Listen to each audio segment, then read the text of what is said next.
SuperFinger, fast alive in the fucking house. Heard your bitch suck good dick, that's the word of mouth. Had her over, yeah, she know how to work it out. It was good, but you know I had to dig her down. Got the crown, hands down and bow. I'm louder than surround sound. Destruction. I always wanted to be a Yu-Gi-Oh champion. And you did it a few years ago. Yeah, we won a local tournament. Man, we should come on here. I think we still have those old fucking the Yu-Gi-Oh arms or whatever. We should just come in. We should just use those on Unique Video or something. Duel one of these days. We should. And then whenever somebody, flips a trap card and shit, and then we'll just be like, we'll start talking about... Trap card out now. Yeah, we'll just start talking about our fucking childhood traumas. Yeah. Because that's in the show. In the show, it's like, flip the trap card is, oh god, he's flipping the trap card like my father flipped me over when I was a child. Damn, I don't remember that from the show. Shit. 2 different shows. Welcome to the Rapcast.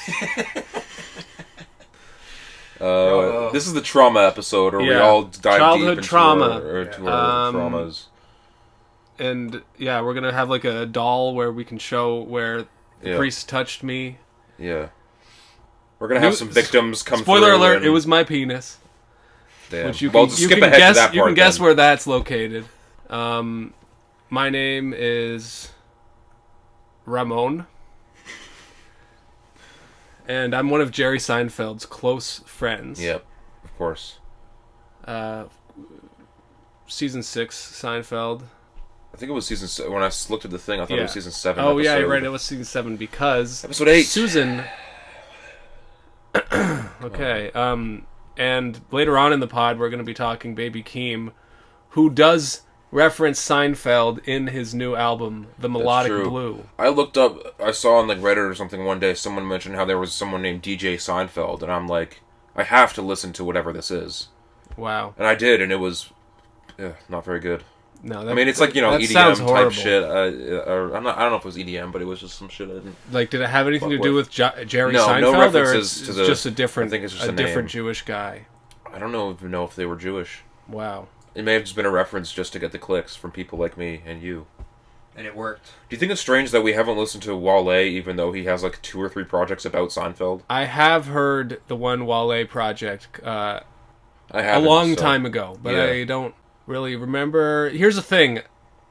We're big Seinfeld heads, but we don't actually like Jerry Seinfeld or his comedy really that. I mean, I was speaking for me. He's not even really that funny. That was our first comedy record that we owned, or at least that I owned. It was like a CD of the old shit, and I really liked it when I was a kid. I wouldn't go back to it now. I've watched a handful of episodes of the Comedians in Cars, and I think it's decent for what it is, and it's interesting. But yeah, I won't go out of my way to watch his stand-up necessarily.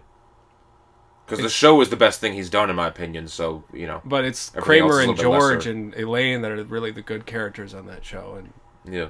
He's sort of the middleman that, Everything he's else a straight man. is he's in the center of everything, and everything sort of swirls around him, but everything else, that's where all the action is. But also, around him. I mean, Larry David obviously was a huge part of Seinfeld, we know that, but so was Jerry, wrote a lot of it too with him, so it's not like he didn't bring anything to the show other than just his namesake. Like, obviously, he wrote some great stuff. Well, yeah, I mean, we should put a little bit of respect on his name. But also like Larry Charles and the other writers and everything.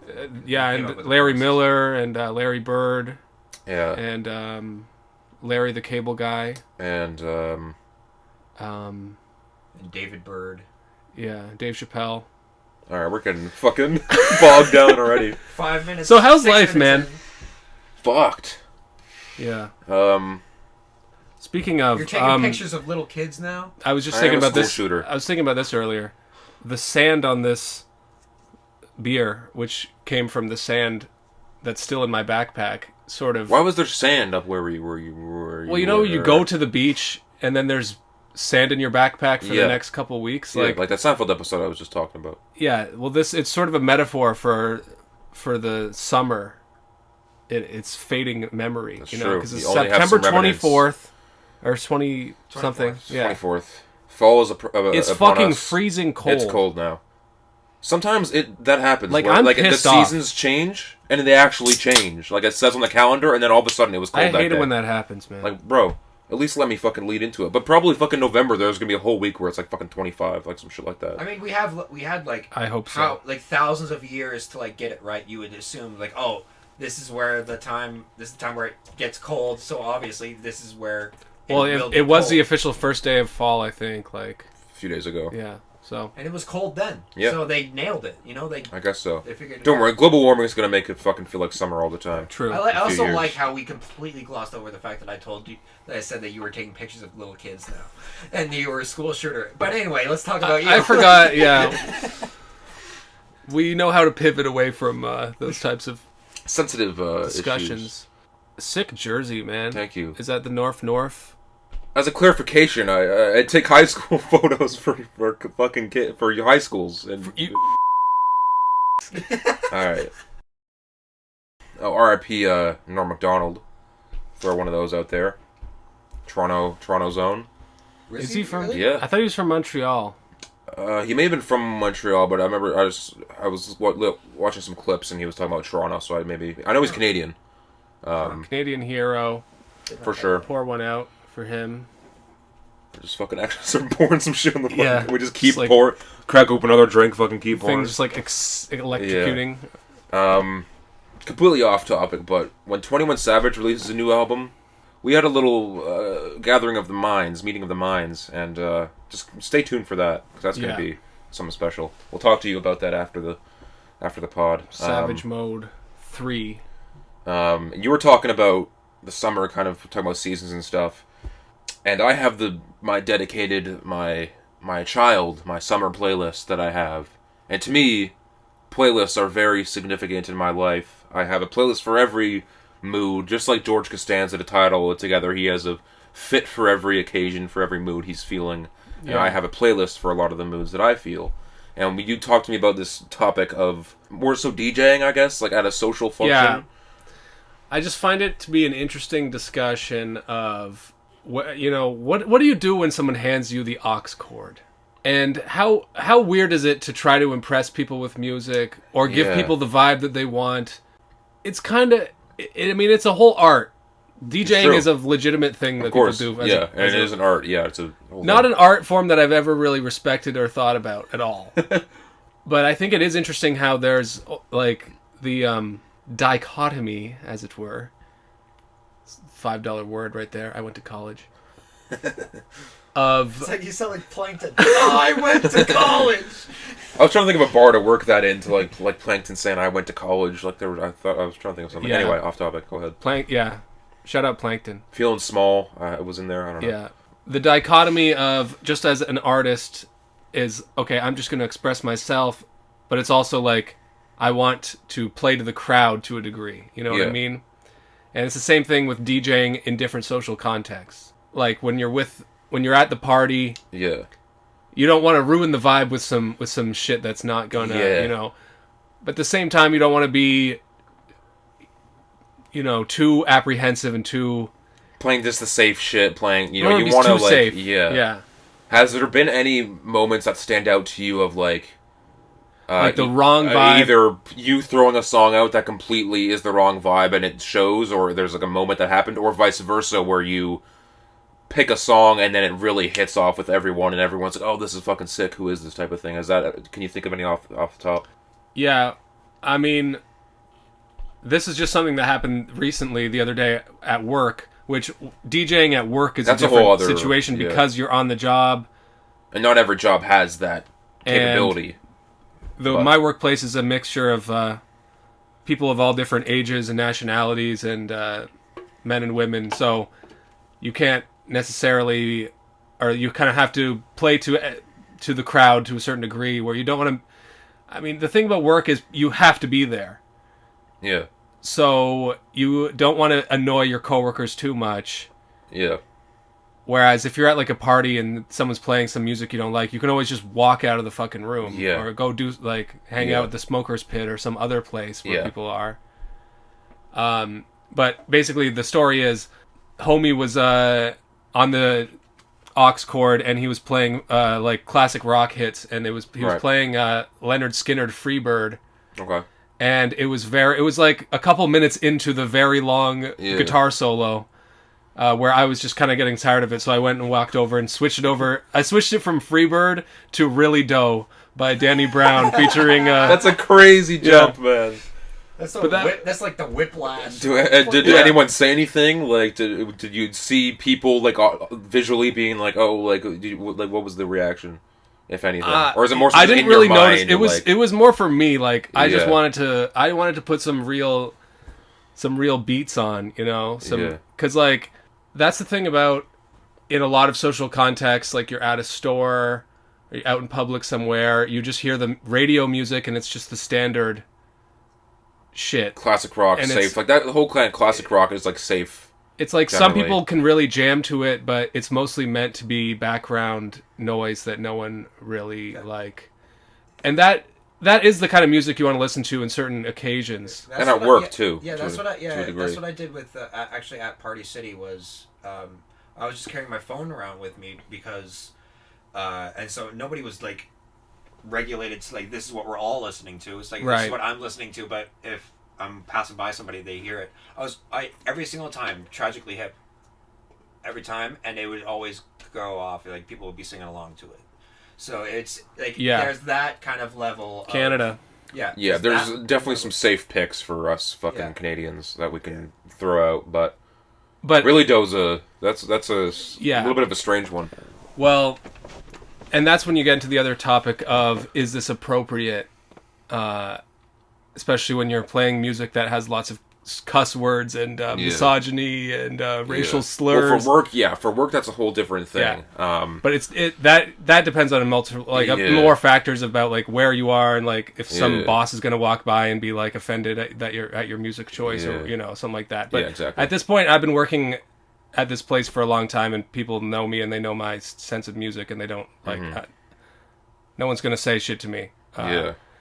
There's other people who like will play like Eminem, like, oh, I'll fucking kill you, I'll rape you, kind of like that kind of music, where I'm just like, is anyone else hearing this? Like, this is fucked up. Like, shouldn't you just switch the song? But people have different. At the end of the day, like, both of us are self-conscious when it comes to our taste in music. I mean, that's why we have a fucking showing podcast. It to people and expressing it outwardly. Like, I care what people think. And that's why I have so many not the only reason why, but like I have so many playlists to like, so I don't have to think about it as much, so I can just put something on that I think matches the mood, that hopefully I don't have to like go through and fucking edit out all these fucking songs and shit. Right. But I'm thinking back over the summer when me and my friends went camping, me and Fanny Pack, up by fucking near Ottawa. And it was my speaker that I brought, so I was on tunes for most of the weekend for like 2-3 days, and I was just going through my whole summer playlist pretty much. But after a while, like I get sick of my own shit, and I get sick of like being the one responsible. And a few times I just had to be to my buddy Darren, like you take it, like just take it. Like, that's interesting. Like getting tired of your own shit, especially. I mean, it might be a different context because camping that's already a whole other fucking beast. But yeah, like. I also don't want to be the solo DJ at like an event. I want to have my time. It's too much responsibility. Yeah, I want to have my time with it, and then I want other people to get their shit off too, and for me to like be surprised by what I hear and stuff. Like, I don't want to be the one the entire time. Interesting is like the surprise factor, is because like even though you have it on shuffle or whatever, you still especially you were very meticulous about what you put on your playlist and shit. Yeah, you know the songs that are on your playlist. Like, oh, I know that this one was gonna. Yeah, and even that weekend, if there were some that I was going through, like what's playing next, and I would go through some that I know wouldn't really vibe with everyone. Like, give us an example, like song wise. Yeah, like. I played there was on my summer playlist. It's not rap related, but there's a bunch of Foo Fighters on there. And Siraj likens Foo Fighters to Nickelback. He like can't stand Foo Fighters. He thinks they're like fucking untalented and that's fucking, funny. Yeah, so that was he's kind of right. I mean, I can see his point. Yeah. I'm not mad at it, but I mean, I'm a big Foo Fighters fan, so you know. When it comes to Dave Grohl, it's Nirvana over Foo Fighters every day of the week. But you know, I don't think they're terrible, but you know. Yeah. This is not the Foo Fighters podcast. Honestly, I don't even think Nirvana's that great anymore. But that's a discussion for another day. That's the Rapcast, which me and you will. Maybe I'm just kind of over Nirvana. I don't know. I mean, I definitely can't listen to fucking Smells Like Teen Spirit or some of the other ones as much, just because it's been overplayed so much to me. But I still think they're a great band. 30th anniversary of Nevermind today, folks. By the way. That's right. Kurt Cobain, R.I.P. Sure. Got murdered by the CIA. I'm trying to think of any other moments. There's been a few times I think it was me, you, and your buddy Ruben. Shout out Ruben. We've been in the car smoking and shit in the parking lot, and I was on aux or whatever, and there's a few times I let some shit, because I'm fucking high, I let some shit slide, and Ruben is like, hey, you want to change this shit? Like, he just straight up, doesn't, he just, like, will tell you if it's not the vibe, which I respect him for doing that. There was once it was, like, a fucking Lucy of, like, Vince, Mac Miller, and Earl Sweatshirt. I think that song is fucking fire, but I can understand not everyone liking it. Yeah, and I think... That's another interesting sidebar, is, like, how do you politely ask somebody to change the music? Like, yeah, you can do, because it is a very difficult thing to say. Just like, because like the other day I was just saying like, hey, what is this music? And like someone got like offended, like, oh, what, you don't like it? And I'm like, no, I was just asking, like, but something about the tone of what is this is like, you can see it as like such a personal insult. It like, depends what the situation is, because if it's with me and some of my close friends, I could just be like, hey, this shit's trash, and it wouldn't really be like that much of a big deal.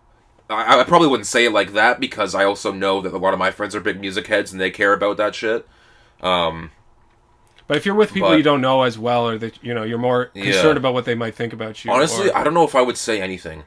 Like, I don't know if the vibe would fuck. I know. Usually, I can't. Usually, I can't even unless express I'm only the fact. there for like the music. Then I'm not gonna complain. Like, I'll just be like, okay, I'll just talk to someone, or just like, maybe the next song will be better. Like, I don't really. Unless it's, like, really annoying me, I don't think I'll call someone out for it. Yeah, like, the songs are all... Like, most songs today are, like, 4 minutes tops.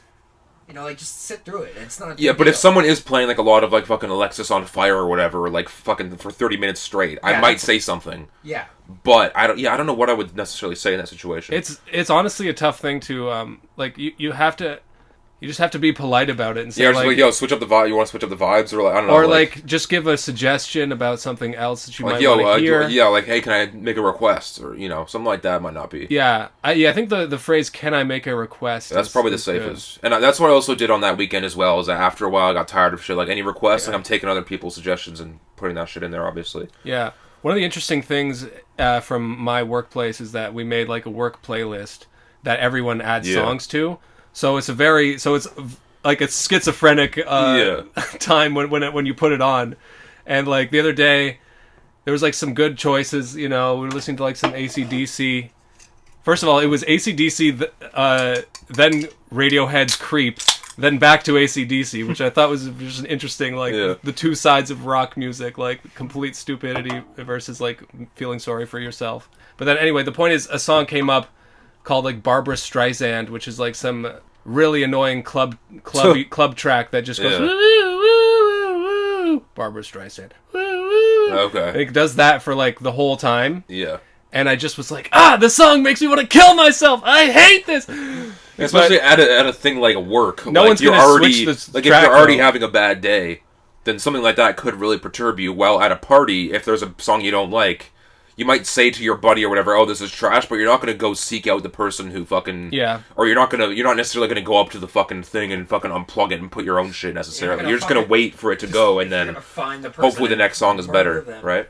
That just made me think of there was one time it was at a party at your place, a Halloween party, where we were giving around, like, that's another situation where it's interesting the suggestions people give for music and what actually hits with the crowd. Yeah. I remember, someone that put in like Nickelback's Photograph or something, something like that. Yeah.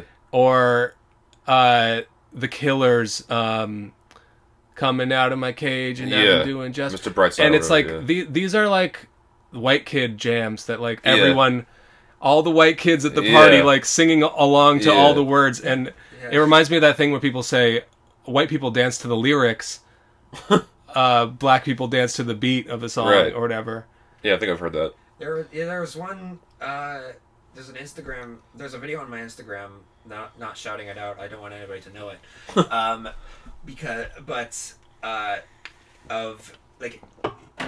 It was like the after part. It was like after at my place. where everybody had left already, and everybody was super drunk, and they were playing Rockstar by Nickelback, and I was just filming myself like, what the fuck is going on? And like I just turn the camera over and see like this couple like slow dancing to it because they were so fucking drunk. They were so drunk, and I'm like, what the fuck is going on? I remember that reminded me of one time. I don't know if you were there, but it was me and you. I think it was like kind of a semi-party or whatever, and you were about to dip. I think I was staying over, and we had just released our song "No Clout" at the time. Check it. No. Actually, well, up to you. That's up to you. You hate that song.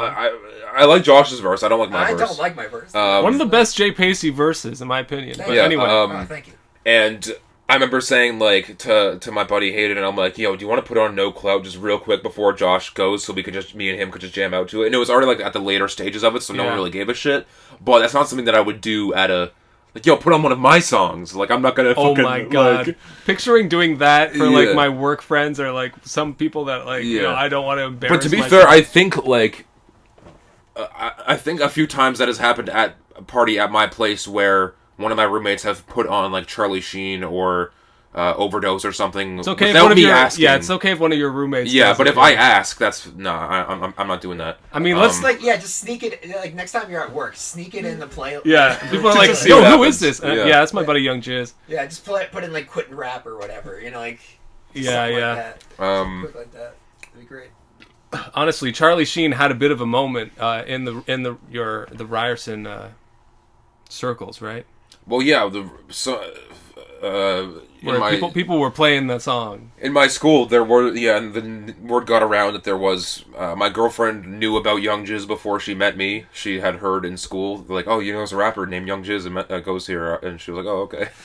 So it got around a little bit, and yeah, there were a few times that parties that would play and stuff, which, you know, all respects to my roommates and shit. And I did perform at one of the parties once. But speaking of those parties, I remember there are a few more moments of me not picking maybe the best songs in the world. I think there was already a thing of playing like some classic rock stuff, and then it was me and Lila, and we were talking about old bands, and I'm like, oh, put on some Our Lady Peace. And I don't know if it actually popped up, but like even thinking back to that, I'm like, oh, that's not the vibe. I mean, they have hits, don't get me wrong, I like Our Lady Peace, but that's not the vibe of the party. On the other spectrum, there was one time, me and this girl were talking about Frank Ocean and how we both really liked that song, Super Rich Kids with featuring Earl Sweatshirt, and I'm like, fuck it, I just want to hear that song right now. And I went up to my roommate like, yo, play that song next. And it was just me and her kind of vibe. Like, we looked around and there wasn't really anyone else like going too crazy, but I'm like, hey, it was a fucking moment for me, so I'll take it, right? Yeah, I mean, at the end of the day, not when you're at a party and there's music playing, it's not a dance party the whole time. Like, there's a time when people are together, and that being said, I think one of the best musical moments at like a party that I've seen is, I don't know if it had just came out or maybe it was like the peak of its meme or like its online popularity, for Redbone. I think we were all there for when Redbone, that was and everyone was screaming Daylight and shit, like it was that, and everyone was singing along. That was a crazy moment. I was getting into my R&B bag, just like dancing while playing beer pong with some girl that I totally had sex with. Dude. Nice. In all the holes. High five. No, but okay, speaking of a bad musical choice, one time I was at one of those parties and I put on Lost in the World by Kanye, from the end of the Dark Twisted Fantasy. Great song, but that's one of those ones where, you know, me as the backpack Kanye fan, like, you're gonna have hearing that on my own and just like going nuts to that, but then when in the social context, it just didn't hit because like I don't think it has as much of a cachet unless you've already listened to the whole album. You know what I'm saying? Right. Any other good examples? Similar? I just want to liken it to when you play a song that you think is great and you think is gonna go off with some of the people, and then you start playing it and you look around and no one's vibing to it, and now you're just like, oh, maybe this song is shit and maybe my music taste is shit. Yeah, no, it's similar, so easy. It's similar to the idea of like showing your friend a video, being like, oh, this is gonna be so funny, and they don't laugh, and you're just like, fuck, am I just shit? Am I just a terrible person? Bad person? Am I just not fun? Am my sense of humor it's the same kind of thing. I had that almost that experience where it was 2017, I think. Four times. One of the, I think one of the first parties that you hosted after you moved in, and I was going to put on. I think Brockhampton had just started popping off. Yeah. The Saturation 1 or 2, and I was going to put on Star or yeah. something. And then Adam came up to me and he was like, "I know what you're doing. Don't do it," because he's not a Brockhampton. No, Adam's fan. not a no. He's not a Brockhampton fan, and I'm like, he talked me out of it. Damn, I mean, that would go off great in that party because that's the thing. It's like it's a bunch of our kids and shit. Maybe I should have just said fuck it. And we all did fuck with Brockhampton at the time. But yeah, I can understand some people not fucking with it. But that song would have gone off. Yeah, I was listening to that song the other day, thinking like, damn, should I put this one on for people? Right? Are they gonna enjoy it? Everyone loves references to movies and actors and stuff. True. You know? I feel like Matthew McConaughey. That's what drew me into the song. Yeah, Jonah Hill on a Friday, Michael Cera on a Friday. I mean, come on. Yeah. Rocking Leo's blood diamonds sucked off. But yeah, the other options are just to wrap up this whole segment. Yeah. Unless you have other shit. No, to say. I think I've exhausted most of it. The other social contexts for music are, just kickbacks with the fellas. Yeah. That one is not as high pressure. Yeah, it's not as serious. Like I'll have a little playlist going or whatever, but I'm not as like focused on trying to get it right. But generally, that's when you would want to go for your more lyrical. Or maybe some more abstract picks shit. Just to introduce some of your friends to some shit they may not have heard of, especially if it's like your close friends. Yeah, no, and I appreciate that because it exposes me to new music and stuff like that. I'm not as critical of a... Mm-hmm. It's like also that whole discussion of, this is music you only listen to barefoot versus, you can't listen to Jhené Aiko with shoes on. Yeah. You heathens. And yeah, some of the more breathy, earthy kind of R&B that I listen to, that's I would be like, this is just for me in my private moments. Yeah. But I wouldn't play this for people because it would just like, I don't know. Yeah, unless the other people knew about that and the other people also liked Jhené Aiko or whatever. Excuse me. Yeah, that's the funny thing is that with me with City and Colors, that I actually don't have some City and Color albums on my phone simply because they're just for me. You have music on my phone to play, loud with other people. Right. But on your iPod you still use, right? Then you have it. I have it there, but with my City and Colors and as a artist that I generally have like headphones on. This is just for me. Wow. And Earl, even some of Earl's stuff, especially his later stuff. Well, the rap that we listen to that's sad or introspective or overly like heady is just generally not the type of stuff that's going to go off in a social context. Man, I am kind of pissed though. I mean, because we are post-party now in COVID times. That's crazy. I'm still going to parties, but I mean, I guess that's true. I haven't been to a fucking proper. I've been to kickbacks, but no proper parties. I never got the chance to play East by Earl Sweatshirt. That one I need to do just as a social experiment. And one more thing to wrap up. Another context that I can think of for playing your music is in your car with some of your friends. But in my opinion, if you're driving, you get complete control of the music. Unless you offer it to someone else. The thing is, it's too much to drive and control the music. Takes too much effort usually. Yeah, unless you specifically say, have all these playlists. Can you switch this song or whatever? But I have my little thing. If I don't like the song, I can just skip it. And then I was with my work buddy in the car, and I was playing some shit, and I just put on shuffle a bunch of songs or whatever. I didn't really have a playlist specifically, and I was just skipping through songs. I didn't, I kind of asked what he listened to because we hadn't talked about music yet at that point really. So I kind of played general stuff, but it was still it wasn't as serious. But if you're driving, you have the control, in a sense. That's the rule in my book. Yeah. You want to just quickly rattle off some of your playlist?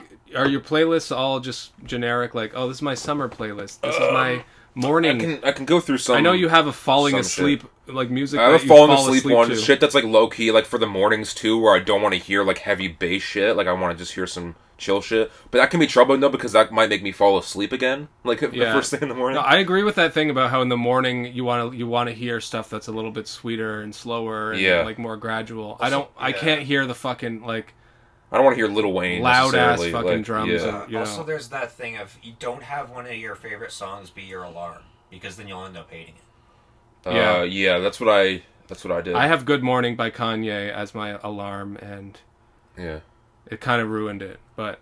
Yeah. I had one old Childish Gambino one that I really didn't listen to that much anyway, because it was pretty old. It didn't, like, ruin it for me, but I think I just grew out of that song, and then I had Big Crit, talking about, I can't remember the fucking name of the song, but it was kind of a wake-up kind of song, and it did kind of ruin it for me a bit. But we'll talk about it in a bit, but I was fucking... As soon as I heard the Top of the Morning shit from Kendrick, I'm like, if I save this as my alarm, I'm gonna fucking want to kill myself every fucking morning. Top of the morning, I'm looking for my phone. Oh, fuck. Some of these playlists here, I recently split up. I had one, like, I had called Friday Tunes, and it was just a bunch of... It was, like, party shit, it was, like, feel-good stuff, it was, like, hype stuff to get me, like, excited and stuff. I recently split it into two. One being like party stuff, like stuff that I would play for the masses, and then one that's more personal for myself, more like to hype myself up, like feel good, coming after on a Friday, like feeling good, like type of shit.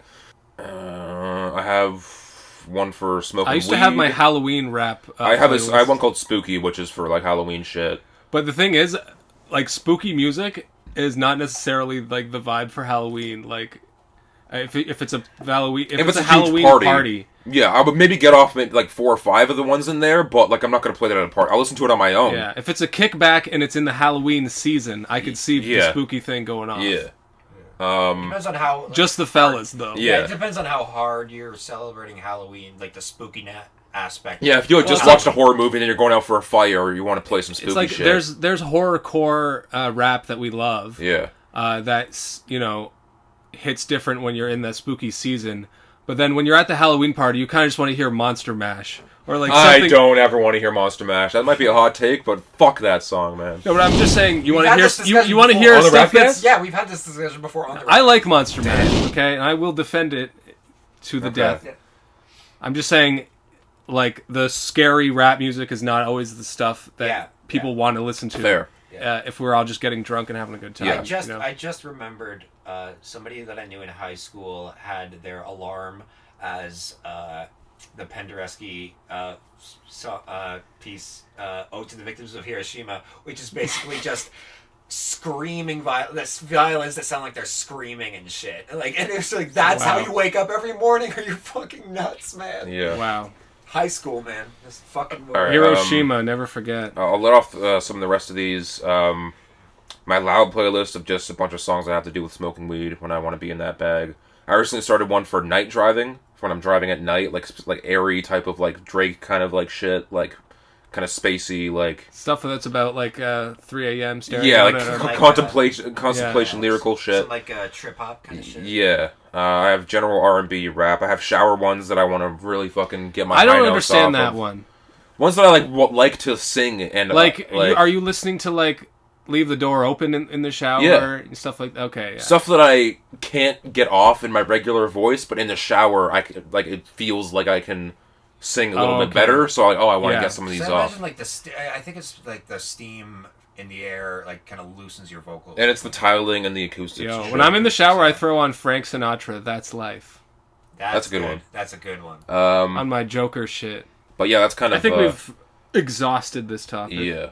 We're going for 30 minutes. So. Yeah, going on for half an hour. Yeah. So, if you tuned in last week, it was a big Kanye episode. We gave pretty much the majority of it to Donda and Kanye, and we talked a little bit about Certified Lover Boy, which I just dropped like the day before, and we listened to it maybe once. I've listened to it probably all the way through maybe 3-4 times, and then shuffle a bunch of other times. And my thoughts, I think, are pretty succinct at this point. So we can kind of go track by track here. We don't have notes, so we're not going to go too deep into it as much as we did Kanye, because, in my opinion, there isn't as much there. But we can still give our thoughts on the tracks and give our overall thoughts on the project. I wanted to say this before. I told Alex before that I went back, after watching the Rapcast, I actually went back and listened to some like the songs that you recommended off of Donna, because I'll be fucked if I'm listening to the whole thing. Yeah. I listened to the ones that you guys recommended, and I do like some. Nice. You would like a lot of Kanye, honestly. I think. Yeah, I think so too. Especially because Bon Iver and like the Radiohead are influences, and like a bunch of artists that you like are like tied in together. Yeah, so. Absolutely. I just never had found the time. I mean, there's a lot. It's deep dive. It's a lot. You know? I'm a big Kanye fan, I consider, but I still only listen to Yeezus and fucking late registration 808s for the first time all the way through, like, recently. Right. So there's still, it's a huge discography. Yeah. So there's 21 songs on this Drake album, Certified Lover Boy. I have 16 saved, so I cut 5. I listened to it a couple times when it first came out and have completely fallen off. Yeah. I just couldn't bring myself to, like, whenever... Lately I've been getting home from work and smoking a lot of weed. And you have so much and it's so cheap for you. Yeah, but more so than before. Yeah. And I'll just be sitting there and vibing out to music for a long time. But Drake has never came across my... Right. I've been going back and listening to albums from... years ago. And because I just got Spotify now, so I can have access to all this music that I kind of, like, pass me by and stuff like that. So, makes sense. But anyway, the main songs that I have heard the Champagne Poetry songs several times. Because every time I try to listen to the album, I listen to that song. Yeah. And it's a good start. I think that's a pretty solid song. I did listen to that one.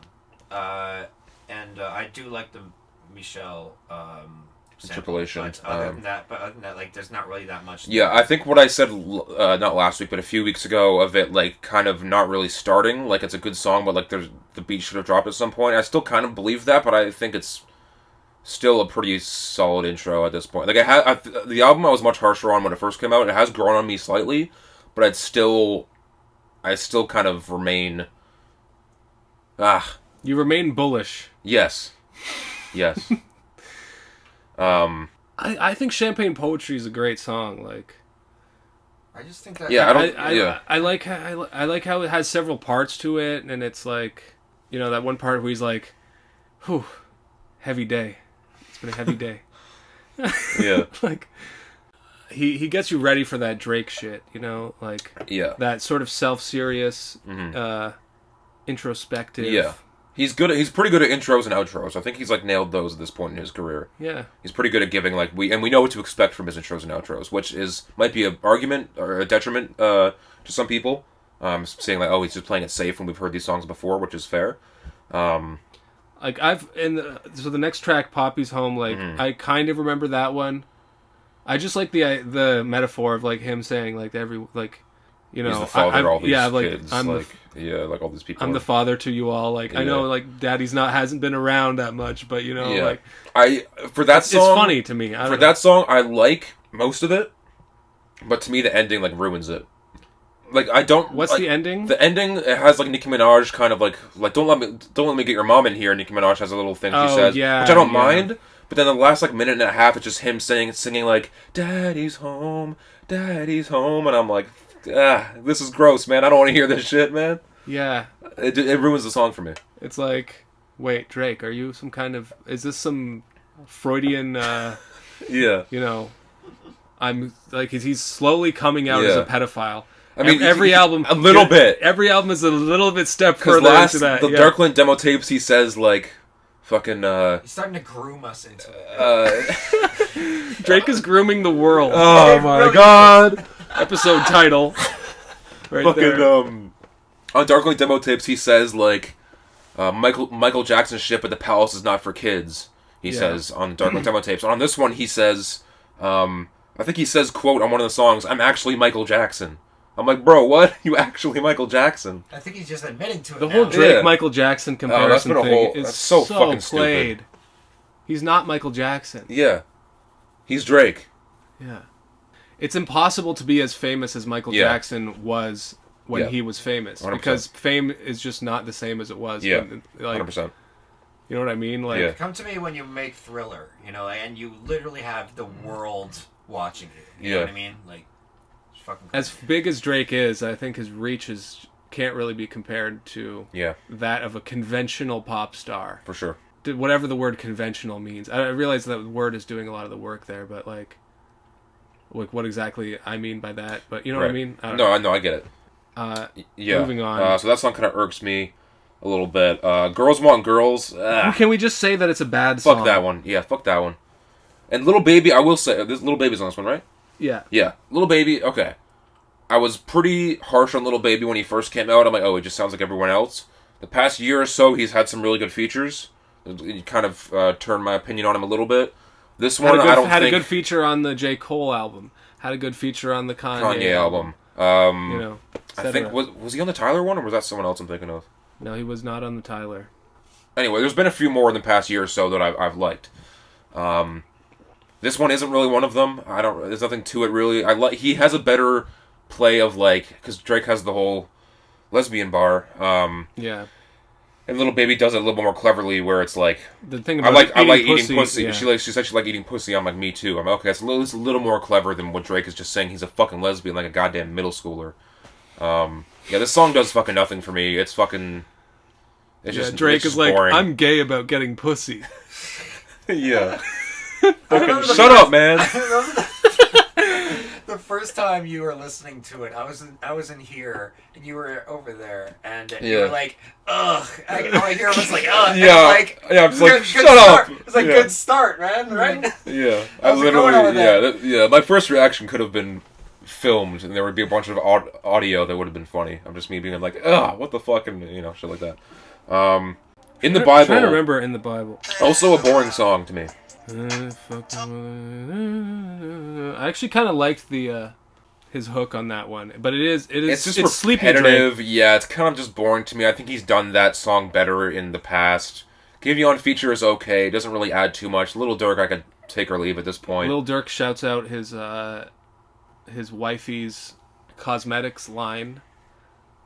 Because he's like, this song's going to do 1 billion streams, so I'm just going to promote my girl's shit. Nice. Like, okay, I didn't catch that. That's pretty funny. Which it's kind of legendary. Respectable. It's this one doesn't. Yeah, this one's just kind of boring Drake to me, in my opinion. I don't know why the song is called In the Bible. Is that a Kanye shot? Bruh, I think he says something about in the Bible in the song. Wrote the Bible? Yeah, that's true. The author of the Bible. Yeah. I think he just says that in some point in the song. I don't remember really. That's one of the things that, the last 3 episodes have been so focused on this Kanye versus Drake beef thing that we don't want to harp on it for any longer. But there you could do a whole breakdown of all the different Kanye shots on CLB. Yeah, I might go through it for maybe one on the song 7 a.m. on Bridal Path, because that whole thing is pretty much a Kanye diss. We can maybe go pick some lines apart there, but we'll get there. Next song, Love All with Jay-Z. This one's okay. I have this one saved still. The only ones I have saved here are Champagne Poetry and Love All. Like, the 3 to 4 is a bad stretch. I thought that Jay-Z's verse was kind of so-so. It was kind of phoned in a little bit. I don't remember Fair Trade. Fair Trade's one with Travis Scott. That one I really like. I like the hook of that a lot. I like the beat. Yeah, honestly, I remember kind of enjoying that song, but I really only listened to it a few times. Mm-hmm. But yeah, then the big thing was Way Too Sexy. Which, yeah, it's a bad song. I don't think you can say anything other than that. But I have it saved on my phone still. Like, it's the video especially. Like, it helped me because at first I'm like, he's kidding, right? Like, I was unsure if if he was in on the joke or not. But after the music video, I'm like, oh, okay, this was all planned. It was like, it made me respect the song a little bit more. It's still not a good song. See, I continued that line of thinking to, okay, yeah, so it is just a joke, but the joke itself isn't really that funny. Oh, yeah, that's true. Yeah, the music video is kind of funny, but the song itself is just like kind of annoying. Yeah, I don't know. It's just like it's interesting how the rules of comedic song work. Like, where if you're a serious artist, or like what you do your joke song, but it's really not like necessarily a joke song. Yeah, it's meant to be cute, and like girls are meant to do this as their Instagram caption and stuff like that. And it's also gently prodding at the whole, like making fun of, like men feeling themselves like, oh, this is the male wet ass pussy. Yeah. Yeah, that's true. I didn't really like that. Which is, but this isn't like groundbreaking comedy at the same time. Like, I liken it to Hot Shower by Chance the Rapper. Yeah. Like, it's a kind of a TikTok song, and I have it saved on my phone, but I never listen to it. Except Hot Shower is like... Yeah. Like a bad song. Yeah. But like, so is this. I think, and it's very similar to where I think this is trying more to production chase... though. This is more well produced. Yeah, for sure. And the future feature is is better. Brings more quality to it, like than fucking DaBaby or whoever the fuck was on that Hot Shower song. But no one even remembers. Yeah, but I think this is just like a TikTok song. Like, you're right, it's for like the internet, and it's for people to meme and to take out of context and shit. Yeah, what you said when we were hanging out last time was, like, I was going to go on a whole rant about it, but what you sent it up perfectly was, it's just lowbrow, it's just like lowest common denominator shit. And like, the entire time I was watching the music video with you guys, I was thinking, this is the guy that we're choosing to rep our city, to rep Toronto. Yeah. You know, like this is... With the fucking heart cut in his hair, fucking goddamn trash also, cover and title. This is the song that you guys chose to make a video for. Yeah. This is the one that you decided this is what we're going to do to promote the album. It was a whole play, man. Me? That's a whole play. And everyone is just, like, falling over themselves for Drake. Oh, give him the crown. Like, the album of the year. Yeah, he's up there with Kendrick. Like, fuck no, man. I just don't think so. I don't think you can say that anymore. Yeah. Like, there's so many better people. It does have 33 million that views being already. Said, yeah. So, I mean, what the fuck? And how many views do we have? I think maybe 1,000 overall. Actually, that's not true, because fucking Old Lady Ice is almost at 1,000. So check it out. Suck my fucking cock. Go ahead. Drake. Oh, okay. Now I remember what it was. Like, that we don't quite know what the whole single situation is for this album. Like, which ones are going to be out there on the radio and are going to sustain him? Like, are they playing Way Too Sexy on the radio right now? I don't know. Is it like number 2 or 3? Or like, I don't know. Because that's the thing is, like, when I first listened to this album, I'm like, where are the hits, you know? Because at least Scorpion and More Life is as not good as they were.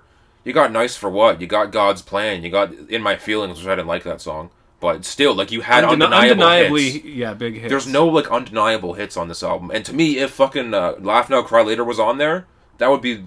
I don't know why it wasn't really on there, unless he's planning a deluxe, but I doubt it at this point. Wow. I don't know. I mean, because I really like that song. Deluxe too, yeah. Because, like, I'm not sure how it works, like, with putting singles out and then they're on the radio. Yeah. Because, you know, like, The Weeknd, when he put the After Hours thing out, like, he had Blinded by the Light was on, you know, like, the song for a while. Eventually, when that one, like, dropped steam, they made Save Your Tears sort of like a big hit as well. You have some backup ones and they like sustain themselves for like a couple of years through that. I don't know, but that's more of sort of an old school way that the music industry used to work. Right. But now, I mean, after this Certified Lover Boy came out, there was all the posts about how they shut down the Apple Store. Every single song of it is on the charting and the whatever, and it's like, dude, if it's the one thing everyone on the internet is talking about for a day, it's gonna be all on the number one. Yeah, thing. But in like 6 months from now, I can't imagine anyone really playing many of the songs off the album. I can maybe see Fair Trade getting like a music video, maybe getting some legs, but like that not as much as God's Plan or Nice for What or In My Feelings did. Yeah, I think that's a fair prediction to make. It's like even now, like everyone's already talking more about the NBA YoungBoy album. I didn't hear shit. I worked all day. I don't really hear about much. I'm just seeing posts about how it's the new number one now. Right. I mean, NBA YoungBoy has a stupid amount of fucking fans, and I've never met a single one of them. Like, I've never seen anyone bump NBA YoungBoy in the street. I don't know where they're getting these guys. But he has, like, the most YouTube streams of, like, any artist in the past however many years. Like, I don't fucking know. Maybe it's bots. Why be better? Anything more to say about Way Too Sexy? Or can we forget about this song already? I mean, Young Thug, I like his part. He says molest me? Yeah. Which is like, okay, that's fucking kind of funny. Young Thug can pull off anything. Yeah, man, he's charismatic as fuck. We were just talking about that at work today, how he's so heterosexual that he can wear a dress. He had and one it won't be questioned. He had a tweet where he was like, "We smoking big penises, no homo." Yes. Like, just talking about the massive blunts that they're constantly... Yeah, that's crazy. I love Young Thug. Yeah. At the end of the day. Shouts out Young Thug. Next song, TSU. That's the one where he's talking about, like, supporting the stripper at the club. Like, she has dreams, like, I make it snow in this bitch. Yeah. I make it rain in this bitch. Like, I like the flow of it. The intro is, like, way too long. It's, like, almost a minute-long intro of a DJ being, like, kind of like Passion Fruit. Was that song on More Life? Yeah. Where it's, like, the DJ introing. I like it on that song, but, like, this one is, I think it's just trying to do a Passion Fruit number 2. Kind of like how people have been saying about this album, like, it's all been done before, better by Drake. Like, this is, so... Yeah. I kind of agree with that. I kind of like the storytelling aspect of that I do. I like the middle part of it, and then the ending part is kind of unnecessary when it kind of slows down a bit and switches up. Yeah. But I like the one part of it, so I don't know. Like, to not just hate on him the whole time, like, he does the whole idea of, like, the toxic male and his whole psychology. And he plays the character well. It is something to give props to, I guess, just for, like... Yeah, I guess. just for exploring the ideas, like... Yeah. That's true. And, like, you know, that he's like, oh, I can save this girl who's going to school right now, but she's a stripper, and, like, you know... I don't know. He takes you inside the brain of somebody in that type of situation, I think. He captures something. Okay. Not something that I like or really care about. But it's, he is capturing something. It's something. In Too Deep... People are saying this one's a hit. I don't really remember. I don't mind this song. Yeah, no, I kind of like it. The beat doesn't really go anywhere. I like the guitar shit. I really like that sample, but that beat doesn't, like, drop. It doesn't really go anywhere. But then it kind of switches up, like, halfway through to, like, way more, like, hype, like, featuring Future. It has a beat switch halfway through. Yeah. I really like this part. If this was a whole song, it would be one of my faves on the project. Yeah. But it's a little bit of a mess. It doesn't really know what... that song doesn't really know what it wants to be, in my opinion. Yeah. I don't remember that much of the rest of the album. No Friends in the Industry. I think that was a... Okay, I can go off on some of these. Pipe Down is the one that J. Cole recently did the... That was the beat on the new J. Cole song. Okay. Pipe Down I really like. Just talking about, like, how many bars do I have to write for you to pipe down? How much money can I give you to pipe down? Like, this... Again, the channeling is toxic masculinity, trying to shut this bitch up. But I really like the beat. I really like his flow. I like the cadence and the hook and stuff. This part, the second half of this album, like, from here on out, there's some good songs on here. No Friends in the Industry is pretty good, but to me it kind of just feels like, if you're reading this, it's too late, but, like, not as good. I feel like he's just trying to do that again. Like, there isn't really much... And, like, look who you have on this album. You have plenty of friends in the industry, Drake. Like, I don't know. You are hiding a child. Honestly, that's a good point. How can you say that? Yeah, and I guess there's some quotables maybe in here, but I don't really... This one isn't one of my favorites. It's not a bad song, though. I still have it saved on my phone. Knife Talk with 21 Savage. That's a great song. I like that one. But, I mean... That's what we you remember on fucking Savage Mode 2, there was that Drake song, Mr. Right Now? Yeah. It should have been reversed. Knife Talk should have been on that one, yes. And this one should have been on... Because if fucking... Honestly, Mr. Right Now would have worked in with the whole CLB. Exactly. And I think that's probably... They consciously switched them. Like, oh, fuck it, let's just have different vibes. Like, but it's a weird switch up. Like, it's a great song, but I would have rather had Mr. Right Now on... I just think... Sort of I Love Boy. Thematically, you can't be talking about all this gang shit on the same album where, like, you're saying, oh, I'm a sensitive man. Yeah. I'm just misunderstood and no one, like... Yeah. I don't know. I just don't... Like, Drake, I'm sure Drake has shooters, but he's not gang affiliated. As far as I know, like, he doesn't do any of that shit. Like, so, I don't know. I don't really believe him. Yeah. I believe 21 Savage. I mean, it's all fake. It's all I mean, fucking Pusha T never sold coke, so, you know, what's the fucking difference? And even, like, Kanye did the same thing with, like, he's all Christian now, but now suddenly she's shouting out GD, like... Yeah. But at least, I don't know, he's like... a gangster disciple now. Yeah. I don't know. Maybe it's a Drake thing of, like... Oh, the recording thing. Okay. Maybe it is a Drake thing. Where it's just, like, maybe I hold him to a different regard. Drake is fake. Yeah, but he tries to act like he's authentic. But he has some music where it's like, okay, well, that definitely didn't happen. So it kind of irks me. It kind of rubs me in the wrong way. That's what Kanye meant when he was talking about him being a fucking nerd jock. He's a nerd who pretends he's a jock. You know what I mean? Yeah. Yeah, it's true.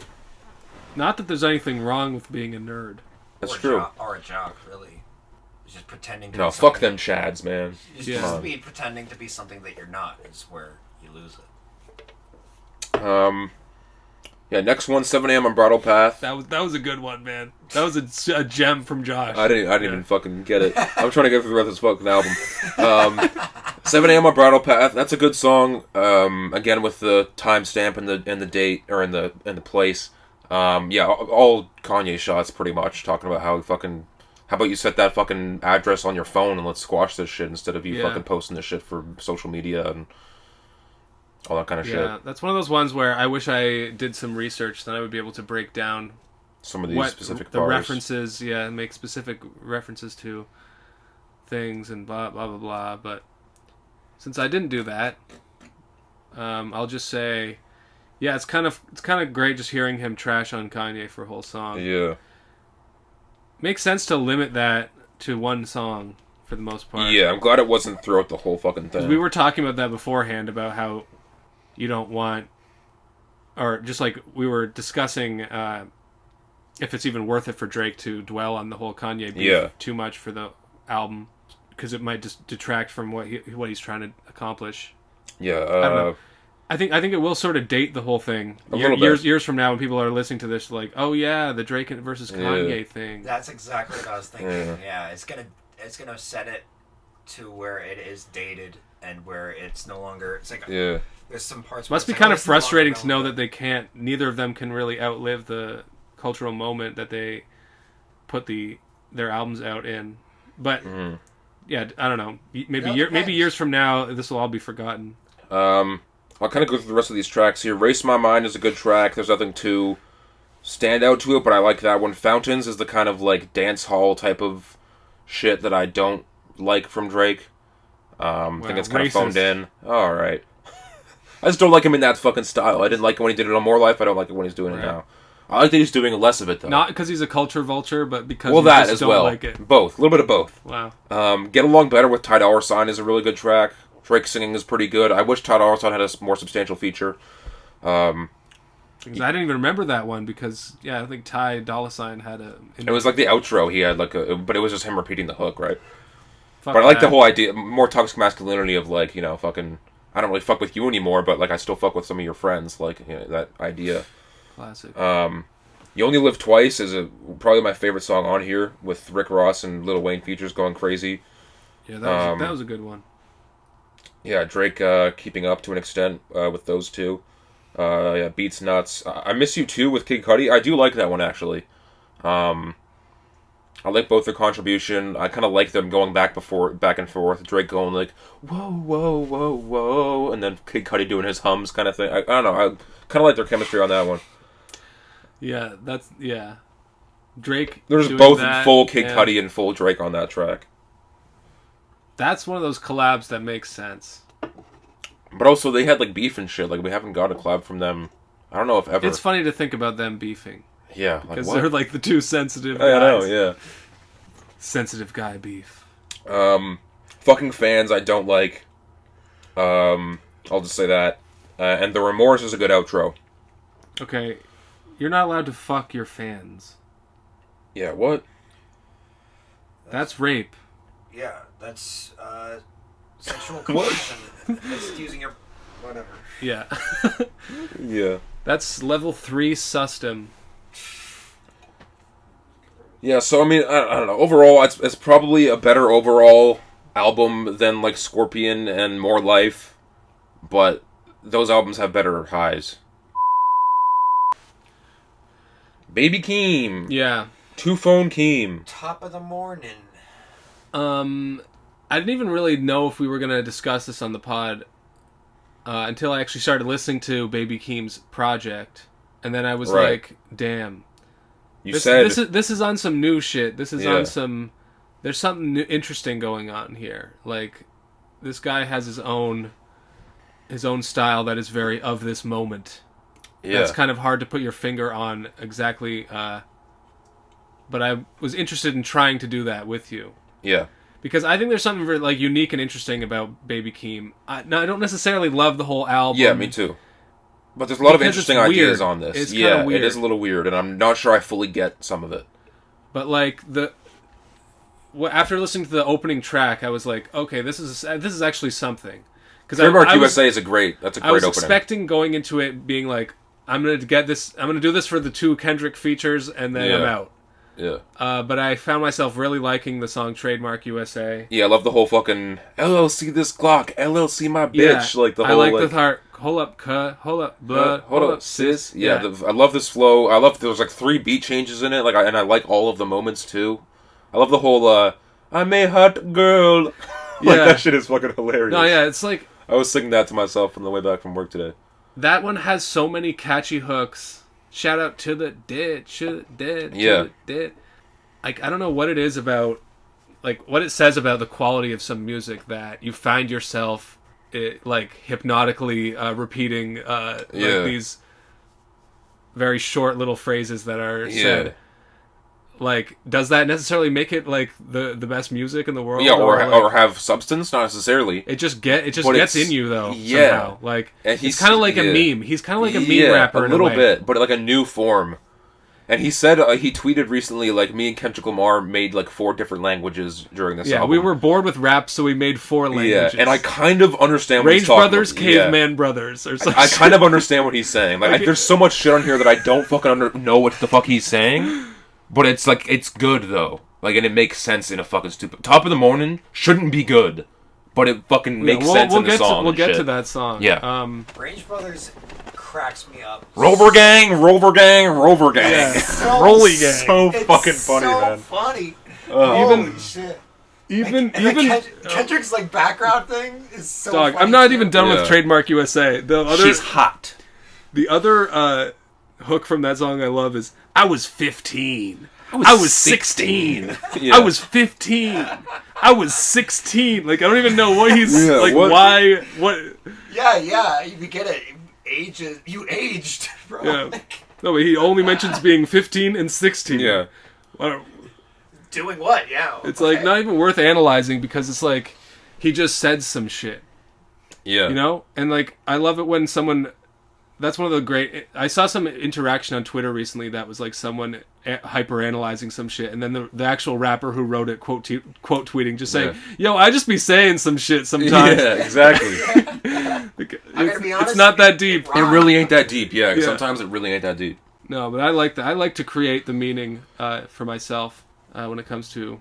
Almost like Genius is a huge platform and shit, at least for rap and stuff. But yeah, just even musically, that song is cool with all the synths that they use and shit, and like there's just multiple progressions of the song. Yeah, I really like that as an intro. And I like the second track too, Log Pink Panties. Oh, I don't like that one. I like that one. I get it. It's like about getting pussy. Kind of catchy. And shit. It's kind of like a stripper or strip club type of fucking anthem, but I don't know. It doesn't do it for me. A little trashy. A little too trashy for me. Well, it does feature the line "laid up at the crib on some Seinfeld shit." That is, that's a great line. So it might be worth keeping on my phone just for that. It's not even really a reference to a specific. No, it's just the whole idea, of watching sitting Seinfeld. around and talking and just lying around. Like that's how I interpret it. I was just thinking like they're always watching just at the crib. Seinfeld, but no, it's just like how being Jerry is just fucking at the apartment and they're just hanging out all the time, not doing shit. Yeah, that's how I interpreted it. But I love not doing shit but just talking. That's why we have a podcast. Boom. Because we're really not doing anything right now other than talking. We're recording it, but it really isn't anything. Yeah, and I'm masturbating, but mentally you can't see. Mentally masturbating is crazy. Fucking zooms in on my fucking crotch area. It's moving. Yeah, I liked Pink Panties. It's a little bit, I don't know, it's a little in your face, but it's on some weirdo shit that I like. I suppose. The third track kind of passed me by. I didn't really I like parts of it, but it's not really, there's not enough there to really I don't really like the me. sad or low-key stuff from Keem. I think the bangers are more his strong suit. I will say, I wasn't a fan of like pretty much any of the introspective tracks except for maybe 1 or 2, but they have grown on me a little. I've caught myself like kind of singing along to I got scars. Like I've caught myself singing along to. I don't know if it makes it like good songs. I don't know if I'll be revisiting it that much, but there's something to them. Yeah, the songs in the second half of the album I hadn't listened to as much. Right. Only recently have I started to get more into those ones. But anyway, Range Brothers, yeah. Legendary. Not so track. Yeah. Is it really about anything? I don't know. Yeah. I Need a Girlfriend. That was a good bar. This is the first one. Yeah, this one. Yeah. This is the first one where he mentions how he got I food. need a girlfriend. Yeah. I like that. I need a girlfriend. Yeah. This is the first one I think where he mentions him having 2 phones, which.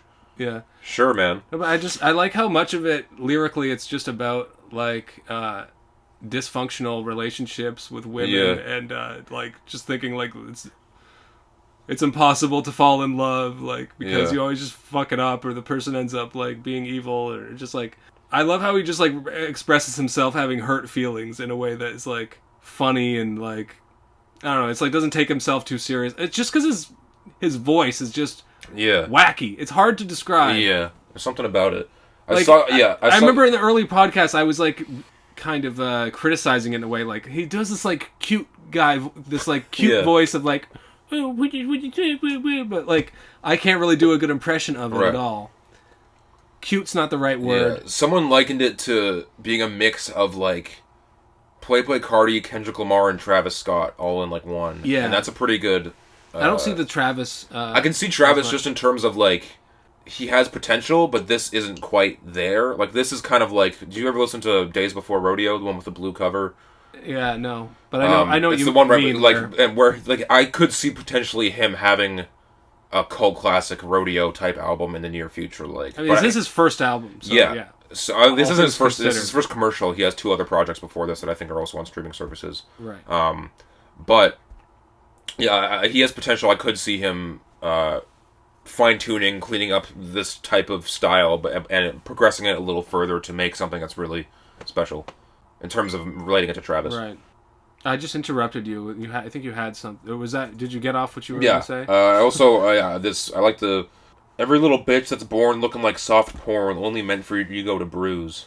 Bet when the hoes get bored and the points they scored, you're gonna live in this world confused. I like that part. I like him talking about having $400K in the bank account when he first got popping, not knowing what to do with it. I like that part. Yeah. But then I also just like him doing let's get this shit. Let's get this shit. Let's get this shit. And him being fucking just stupid over that shit is so... I never knew and wanted a Kendrick meme type of fucking shit, but it's fucking great. Like, I'm just so interested and so confused. Like, what is this new voice that, like... The brother, the twang, like, there's something... I don't know what to expect. Is it an accent? Is that how people... just talk in like certain parts of the country. I am really curious to see what this next Kendrick album is gonna fucking be like. I have no fucking the whole clue. album where he's like, amazing brother, man, it'd be fucking so good. But it's not really like an insulting Southern guy voice either. No, I think I do remember thinking back when we were talking about Drake. It was that the Way Too Sexy is a joke, but it's not funny. Range Brothers is a joke, but it is funny. So therefore, that's why it works. You know what I mean? But it's not even really a joke. It's a song. Like, yeah. Doesn't necessarily need to be seen as a comedy. Mm-hmm. You know what I mean? Yeah. Like it defies the usual like categorization between this is a comedy rap song and this is just a rap song that is very amusing for some reason. Yeah, like it's funny and I laugh at it, but it's also like hard as fuck. Yeah, no, I love it. It's a serious song. The beat's just nutty. Even like and all the switch ups of it's great. The beat itself has like all these violins going off and this like vocal sample that is very like eccentric. That's a standout track for sure. Yeah, same. Next song, Issues. This is one of the more introspective ones. Is this the one where he's like, I actually like that one. Don't let the wolves... Yeah, this one I wasn't huge at first, but it does kind of has a good hook. He sang some substantial stuff, a little more substance on this track, lyrically. Yeah. I still don't love it, though. Like, this is the kind... Like, I think he's got the bangers down. It's a pretty unique style with that kind of shit. But I think he could go further with them if he wanted to go more introspective. And to me, maybe it's just because of the sample use of the whole 808s and Heartbreak shit, how he does it on this song and on fucking Scars as well. Yeah, there's definitely shades of Kanye. It just feels like when I listen to songs like Scars and Issues, I'm like, oh, I just rather listen to 808s and Heartbreaks. You know, it kind of just it doesn't really do as much for me. It feels like he's kind of just doing a homage to that, and I don't really take it seriously. It felt like sort of a doesn't feel as original. It doesn't feel as original as some of the other stuff that's on here. But it's kind of updated and brought into the new to an extent 2021. But yeah, I get what you're saying as well. Yeah. Gorgeous. That's a pretty good one. That one's okay. I'm kind of annoyed by the kind of that one being like, oh, my bitches go gorgeous. I don't know. It's another. I don't love it. Another one about dysfunctional relationship kind of bars. But okay, one of my favorite tracks is South Africa. Oh, me too, man. Oh, yes, love that song. I love the hook. South Africa. No. Yeah. I love it kind of is haunting a little bit. It's the piano is draws you in. Yeah, it's very simplistic. Yeah. Yeah, haunting in a way, and it's just about like emotionally cutting people off of your life, women out of your life, and like feeling like love's not real, or like we're just people like out here, we're trying to make money, right? Just live our lives, and sure, like it is what it is. Let's just fucking go on a flight to South Africa. Yeah, kind of dark and menacing in a way. Like that's what I mean about how he manages to have these different sides to his personality, and it's not just like the goofy shit like Rolly Gang. I like gang, as much as I like gang. the bangers and the kind of the more fun tracks on this album, I'm glad that he does switch it up enough to keep me interested. Yeah, because if it was a whole album full of Range Brothers, I'd probably get sick of it. No, yeah, because the joke would get old. Yeah, exactly. That's it for the ones I took notes on. Okay. Because I did not have time to actually take notes because I had a fucking job. Lost Souls. This is the one where he's like, I want a girlfriend that no one knows. I like that kind of sentiment. It's not my favorite track on here. I like parts of it. It's still a decent track. Did you hear the other day he updated the album with the same song but with battery. Yeah, I got that. He updated that song with just a Brent Faiyaz feature. Yeah, no, I haven't heard that one yet. I've heard it once. It's pretty good. I don't really have any thoughts on it because I heard it once. Should have just had Brent Faiyaz on the OG. Yeah. Yeah. But hey, I like the next track with Don Toliver. Coco's a great. That beat is super good. I like both of their contributions to the track. Another kind of fun one. The beat sounds like something like Brockhampton would have almost done, maybe. Yeah.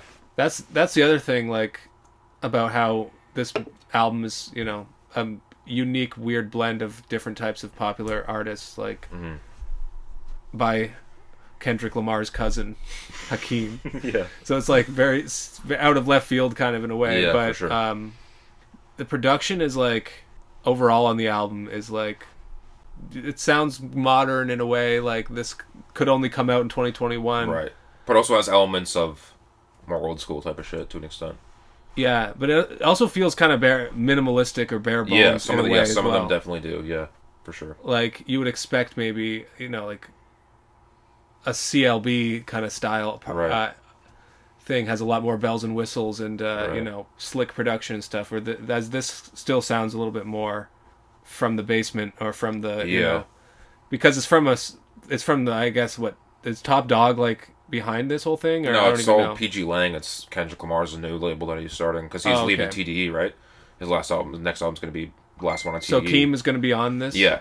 And I think because there was the whole PG Lang announcement like last year, 2020, earlier in the year, and I think Georgia Smith was also maybe in like the video, so people are theorizing that she's also might be a part of it.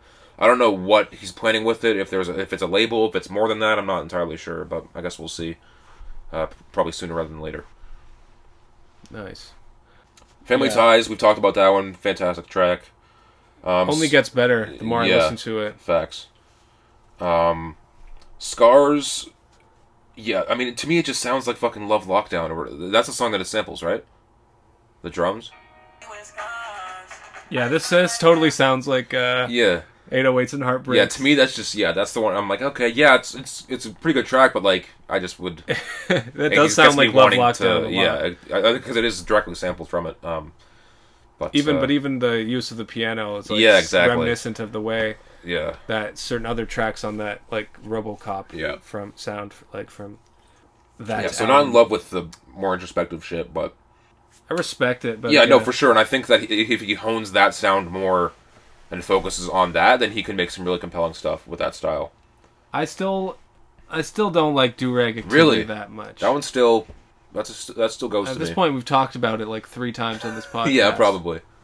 But so, final thoughts on Do-Rag Activity for all time? His kind of low-effort drawl or slang where he's... Freak bitch says she want to see the Draco. Freak bitch says she want to see my Draco. I like it. I like it. And Travis Scott's sounds first... I honestly don't have much on the rest of this album. Except the only other standout track to me was Boo Man. Boo Man, I'm not the biggest fan of. That's the one where he's like, I'm sexy and blessed. That one just kind of, I don't know, it's a little much for me. Similar to Pink Panties, there's a little... I'm looking up the lyrics to that one for 1 second. Because there was something that struck me from that song. Okay. I heard that one today on we were going to go get pizza, and I thought it was just Yeah, it's just okay. It doesn't really strike me. What, do you know anything about this like DLC thing? Where he released the album as a DLC? That's crazy. You know what that means? This was just the... That was the Brent Faiyaz feature plus 2 singles that he released beforehand that didn't make the original album.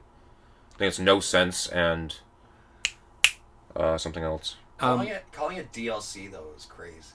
But like, I'm asking, like, what does that even mean? Is that like when downloadable content? I think. So is that like when a video game puts out like afterwards, like, oh, you can get extra shit? Like GTA has all the DLC shit that you can add extra shit in. Like Call of Duty, like because that was one of those headlines you see where it's like, oh, Baby Keem's on some new age, new entrepreneur. I mean, it's just a deluxe without calling it a deluxe. Yeah. Like that's it's pretty a new much way all of it is. saying deluxe. Yeah, and without a fucking different album cover. It sounds like it's a video game. It is downloadable content. That's what it by definition. Well, the whole album is downloadable content then too. So is the Drake album then, right? My dick is downloadable content. Hell yes. More like dick loving cock. It's been a long day. Link to my dick pics in the description. It's been a long day. It's just like a Google Drive. Right, you got the Boo Man lyrics. I'm tired of the boogers. These big protein boogers. Get that weak shit out of my face. Yeah, what the fuck, man, are you talking about? Big protein boogers. It's a new language. That's what. Like. Is that clickable? Is that Genius clickable? Does that explain that's the thing. No, this Genius page has no annotation. No one knows what the fuck he's talking about. Oh yeah. Barbarian shit. Barbarian tactic. My name is Boo Man. My name is not Jeff. That's fire. I told you that I am a barbarian. I told you that I'm a barbarian. I told you. Yeah, like what is this guy on? He's on a man. This is the new wave, and I'm barbarian. Like, yeah, I'm down for bringing the word barbarian back into modern lexicon. Yeah, I'm down. Baby Keem is saving meme rap, and I love not just meme rap. Rap. Language. He's the new Shakespeare.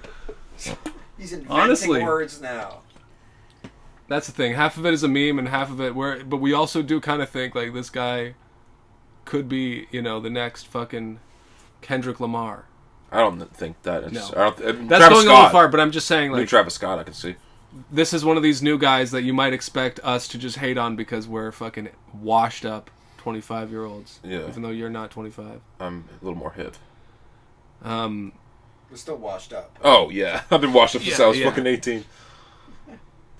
Okay, some of the other ones here. First Order of Business is pretty good. It's kind of repetitive. First Order of Business, gonna for my mama.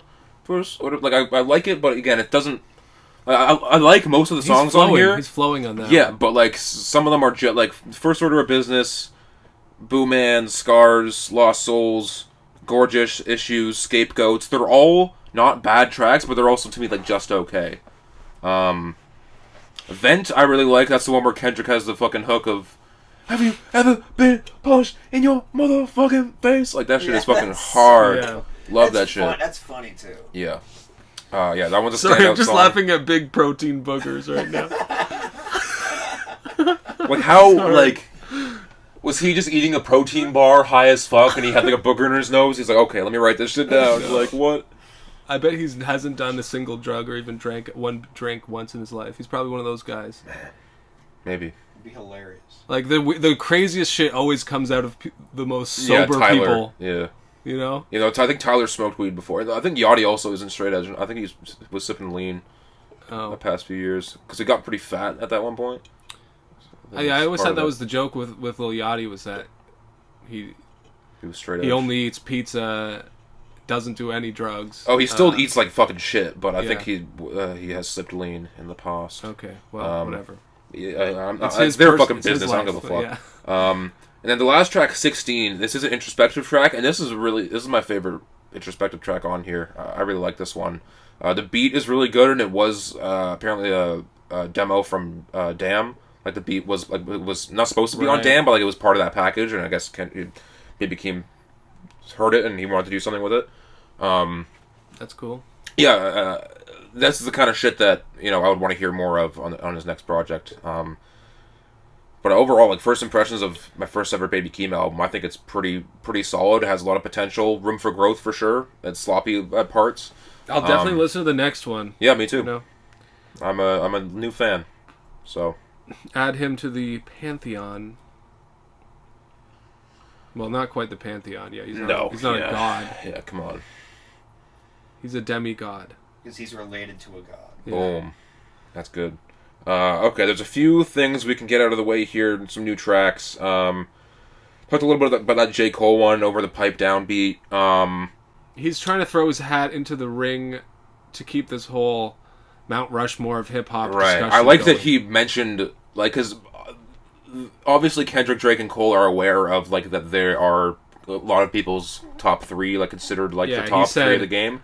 I'm a bronze. People try to give me throw the me bronze. The bronze. But to me, he's also like people try to throw me the bronze. But I also look at Kendrick and Drake like they're super. I look up to them. They're superstars to me. Like he doesn't necessarily feel like he deserves the third spot, but also feels like he's number one. At the end of the day, J. Cole can never be number one when he does this fake humble psychological shit all the time. Like I felt like this is what the true number one should just be a guy who says, "I'm the shit. No one can fuck with my style. Fuck all these other rappers."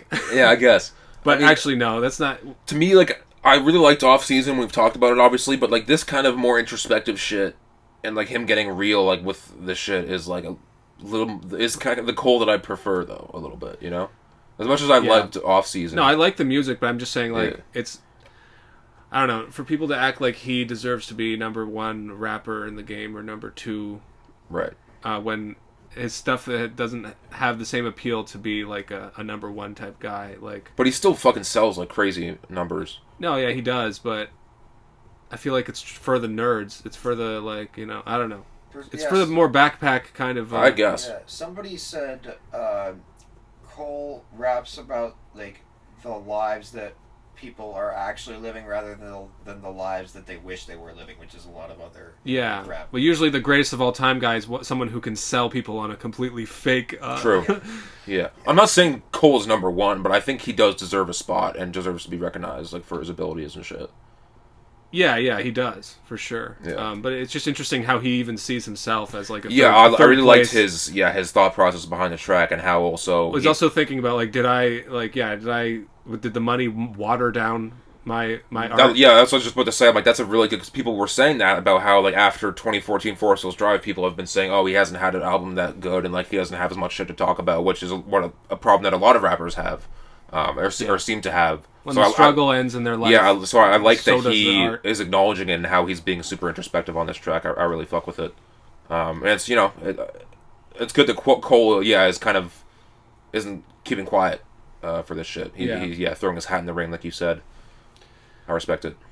Yeah, it'll be interesting to see where the whole hip-hop Mount Rushmore discussion plays out. Everybody has their own Mount Rushmore. Yeah, I have my own, To me, hey, we've discussed this many times. Yeah, to me, Kendrick is the only one out of those three that are on my Mount Rushmore. But anyway, there's a new Lil Yachty track that dropped. I listened to it once. I don't remember. It was called like Dundee or something. Music video of him just walking around in London. It goes hard. I don't think there was too much to it. Have you listened to the Westside Gunn shit? Because part A and B just dropped last night with like Tyler feature, Benny feature, Madlib production, and a bunch of shit. I haven't heard any of it, but Wait, are we talking about Hitler Wears Hermes? Yeah. There was part 1 that dropped a few weeks ago, and then part 2 dropped today. Yeah, I definitely listened to Hitler Wears Hermes 8. Okay, sweet. Sincerely, Adolf. Right on. 1 or 2 times. Well, you get to hear Stove God Cooks a lot. Okay. Who is one of the these newer one of these underground gangster rap that gets really into the specifics about what it's like to traffic cocaine, and fuck yeah, talking about the plug and other rap slang terms that I don't understand. Very good. The plug is yes. Apparently, it's the guy that gets you the drugs. Really? Yes. Huh. Okay. So that's why often they will have phone calls, and it's like, "Hey, the plug's calling." Oh. I gotta speak Spanish. Okay. Okay. Boldy. There's a song with Boldy James. Surprising. Ooh. Like this Charlie Brown type of fucking... Yeah, a lot of this is on some really, Alchemist style, I like that. Say what you will about Griselda shit, and I have my own opinions, and, I'm not as into them as you, obviously, but I recognize their talent. All their production is great. All the production I've heard from any of their songs, I'm like, okay, this is fucking fire. I have my preferences of what I listen to and stuff, but, the beats are undeniably great, in my opinion. But the beats are very eccentric and, Not for everyone. It's always some shit that's out of, historical fucking music that, Yeah, and it's always kind of juxtaposing that with the fucking people going... Yeah. And be like, hey! Boom, boom, boom, boom, boom, boom. Yeah, and just talking about... I'm at the Guggenheim with a fucking brick. Anyway, we talked about that in the last episode anyway. Did we? Yes. I'm repeating my own jokes at this point. We only talked about it a little bit. Oh, okay. Wrapping up here, Maxo Kream, Tyler Creator. It seems more like a Tyler track to me. It could have been on Call Me If You Get Lost. Tyler featuring Maxo Kream, I think. Yeah, but yeah, Tyler brings it. Maxo Kream. I'm not the biggest fan of Maxo Kream, but he is a pretty good verse. I'm not mad at his verse. Yeah, definitely fuckable. Hard as fuck. Hype. I'm loving Tyler this year, man. Tyler. He's staying on his pure rap shit. I love him in the music video, because it's a little bit more of a video for, more of a Maxo Kream type video, where... Yeah, Tyler's a way more out there and more artsy. You got people kind of pimping out some cars and hanging out in a parking lot. Yeah, doing donuts and shit, yeah. Just, flexing their jewelry and shit. Yeah. But then you got Tyler there, and he's got, his suitcase, his bag. He's, really into these, travel bags now. Yeah. And, Louis Vuitton shit. Flexing them, which is pretty cool, I guess. I mean, if I had we gotta have a Birkin bag. Man. We're gonna do a group investment of one Birkin bag, and we'll just put it in a case behind the fucking podcast wall there. Dude, donate below to our Birkin bag GoFundMe.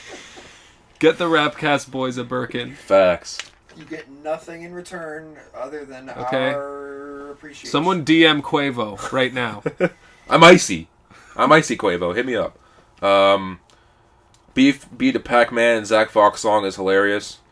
Zach Fox has some great fucking quotables and that shit. Yeah. Got a roof in my booty shorts. Trying to cook up crack with your slow cousin. Yeah, burn down the fucking kitchen. Because they left the oven running. That's great. That's great, man. Shout out people making fucking funny music, man.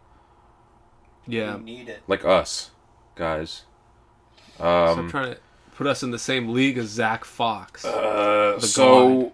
I listened to parts of this 88 Rising / Shang-Chi Legend of Ten Rings soundtrack. Let's freaking go. I watched the movie a few weekends ago. China. I did really enjoy it. Have you seen the movie? Of course. Like any patriotic Asian American citizen. Yeah. I really like the movie. The soundtrack leaves a lot to be desired, but there are some... You watched a Chinese Marvel movie, and you... Wait, you didn't actually... No, I haven't seen it. It's really good. Okay. Yeah. I guess maybe I shouldn't be racist against China. You guess now? Just now you're realizing, well, maybe. Now that they're working with fucking Marvel. No, it's just, when I heard about that, it gave me flashbacks to that Matt Damon movie called The Great Wall, which was like... Yeah, which was... They made for, like, Chinese audiences. Yeah. But then I went and saw it, and I was like... Yeah, it was just... This is whacked out. Yeah. Yo, I heard that BB No Money featuring Rich Brian's song the other day at boom, work. Boom. I don't know if they were playing it on some radio station. Right. Or if someone had the aux cord, but... Right. That one's getting around. Yeah, one track with Rich Brian and Guap out of 4000 was okay. Earth Gang's on this. That was a pretty good one. We're still talking about the Shang-Chi. Yeah, Anderson .Paak has a great song. Just a solo Anderson .Paak. That's a great song. Wow, I thought this was just some shit to make fun of. I didn't realize. No, there's some tunes in here. Wow. And there's one with Sway Lee and Janae Aiko, which is them pretty much trying to recreate Sunflower off the one Spider-Man fucking soundtrack, the Spider-Verse one. You're my sunflower, the one with Sway Lee and Post Malone. It's weird that now like soundtracks they're ripping off other previous Marvel soundtracks. That's interesting because that's crazy. You have said that like most soundtracks are phoned in and you don't like. Oh, and there are songs on this one that are those are like the only ones that really stick out to me. Like 4 tracks out of like 20. Okay. So it's still not a great project by any means, but there are some notable songs that are worth mentioning to me. Lucky Day is an R&B singer that I really like. I've talked about it on the podcast before. He has a new song out, really great. Great vocal performance, really fun music video. He keeps killing it. Real quick as well, Zilla Kami, who was part of the City Morgue group, kind of like screamo type of rock, almost inspired hip-hop music from a few years ago. He dropped a solo album called Dog Boy. I listened to it the other day. And it's pretty good. I really like a lot of the stuff on there. Very much rock heavy and rock influence, but I fuck with that. With that crossover. It's Rapto. Denzel Curry feature, Lil Uzi Vert feature. I think that's maybe one more feature. Solid. But that's all the new music that I have. I'm gonna try to remember what you just said. Zilla Kami. Zilla Kami's new album, Dog Boy. Yes. It's like I'm trying to teach it's like young kid or something. Like learning I'm trying a new language or something. It really is. Oh, listen to me very closely, okay? Rolly gang, rolly gang, rolly gang. Try to get that in your head there. It's funny picturing like one of us is like lost in like Thailand or some shit, like trying to figure. Hey, rolly gang, rolly gang. Does anyone here speak Range Brothers? Yes, man. They've invented 4 languages. I'm trying to learn one of them. Look, I was bored of rapping, so I started my own language. All right, I think we can call it. Right. There's a bunch of new music that just came out, but I haven't got the chance to listen to any of it. So we'll hit you up next time with that shit. Rapcast episode 24. Justin Trudeau, suck my fucking cock. Yeah. Complete waste of time. Everybody, good job. Just like this podcast. Whipping fast cars, spitting mad bars. Critics act hard, bitch, we flip the trap card. You don't want me going that hard. Miss your cue on that part. Out here in your dad's car. JPC driving this Mercedes filled with ladies like this was the 80s.